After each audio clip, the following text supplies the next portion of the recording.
আরে বন্ধুরা, আজকে আমি খুবই চিন্তায় আছি। সকাল থেকে শিংচ্যাংকে কোথাও দেখতে পাচ্ছি, কোনো ফোনও ধরছে না, কোনো ফোনও দিচ্ছে না, আর কোনো খবরও তো পাচ্ছি না। কেন জানি মনে হচ্ছে ও কোনো বিপদে পড়তে পারে। তাই আমি আজকে সকাল সকাল উঠে বাইকটাকে স্টার্ট দিয়ে দিলাম ওকে খুঁজতে বেরোবো বলে। কিন্তু আমি খুঁজবোটা কোথায়? যাই হোক, আগে বের তো হই, এরপরে পাওয়া যাবে। তো সোজা হাইওয়ে থেকে ড্রাইভ করছি, হয়তো বা ও পার্কের দিকে যেতে পারে, তবে আমাদেরকে আগে ওই জায়গাটাতে যেতে তো হবে। ও সচরাচর বের হলে পার্কেই যায়, এছাড়া আর কোথায় বা যাবে? আর এছাড়া বাকি জায়গাগুলো তো আমরা দেখেছি।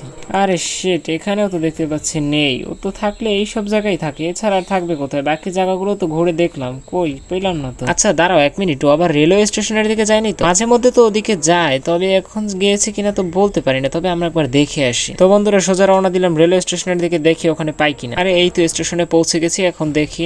আচ্ছা ওখানে মনে হচ্ছে একটা লোক আছে, আমরা ওনার কাছে জিজ্ঞেস করে দেখি। এই ভাই, এই দাঁড়ান দাঁড়ান দাঁড়ান, এক মিনিট একটু কথা শুনুন। আপনি কি এখানে একটা ছোট বাচ্চাকে দেখেছেন? ওর নাম শিংচ্যাং। আরে না ভাই, আমি কোনো বাচ্চা টাচ্চা দেখিনি, আমি এইমাত্র এখানে আসলাম। আরে শিট, উনিও তো দেখেনি, এখন কি করে? আচ্ছা ঠিক আছে, ওনাকে ডিস্টার্ব করে তো আর লাভ নেই, আমরা সামনে যাই। আচ্ছা দাঁড়াও এক মিনিট, ও আবার ওই জঙ্গলের দিকে যায়নি? আরে এই জঙ্গলটা তো আসলে একটা ভয়ানক জঙ্গল, আমি ওকে সাবধান করব বলে ভেবেছিলাম, কিন্তু সাবধান আর করতে পারিনি। কিছু করার নেই, এখন আমাদেরকে এটার ভিতরে ঢুকে ওকে খুঁজতে হবে। আমার মনে হচ্ছে কেন জানি বারবার যে ও এখানেই এসেছে, আমাদের ভালো করে খুঁজতে হবে, কেননা এটাই লাস্ট জায়গা। এরপরে আমরা আর খোঁজার মতো জায়গাও নেই ওকে, আর সব জায়গা খুঁজে ফেলেছি। আচ্ছা দাঁড়াও দাঁড়াও, ওটা না শিংচ্যাং এর বাইক? আরে হ্যাঁ, আমি একদম ঠিকই ধরেছি, এটাই শিংচ্যাং এর বাইক। কিন্তু শিংচ্যাং কোথায়?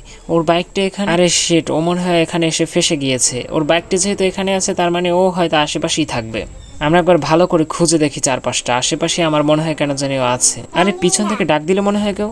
আরে হ্যাঁ, আমি একদম ঠিক ধরেছি, শিংচ্যাং এর গলায় এটা। ব্যাগটাকে ঘুরিয়ে গিয়ে দেখছি, আরে হ্যাঁ শিংচ্যাংই তো। আরে শিংচ্যাং বন্ধু, তুই সকাল থেকে কোথায় গিয়েছিলি? আমি তোকে খুঁজতে খুঁজতে সারা জায়গায় খুঁজেছি, আমি পুরো হয়রান হয়ে গিয়েছি। ফ্র্যাঙ্কলিন, এখানে আমি ঘুরতে এসেছিলাম আমার বাইকটা নিয়ে, তবে মরা গাছটা নিয়ে দিয়ে যখন যাচ্ছি তখন হঠাৎ করে দেখি আমার বাইকটা নষ্ট হয়ে যায়, আর আমার ফোনেও চার্জ ছিল না, যার কারণে আমি তোমাকে জানাতে পারিনি।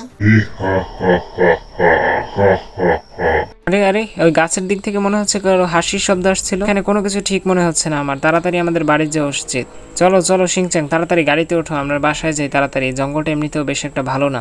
তো গাইস, আজকে আমরা চলে আসলাম বাসায়, এখন আমরা সম্পূর্ণ সেফ। আর শিংচ্যাং, তুমি যে ভুলটা করেছো, পরের বার এরকমের ভুল যেন আর কখনো না হয়। এমনিতেও এই জঙ্গলটা মোটেও ভালো না, ওঠার সম্পর্কে আমি কিছুটা জেনেছিলাম। তো চলো এখন আমরা ঘরে ঢুকি, চলো চলো ঘরে চলো।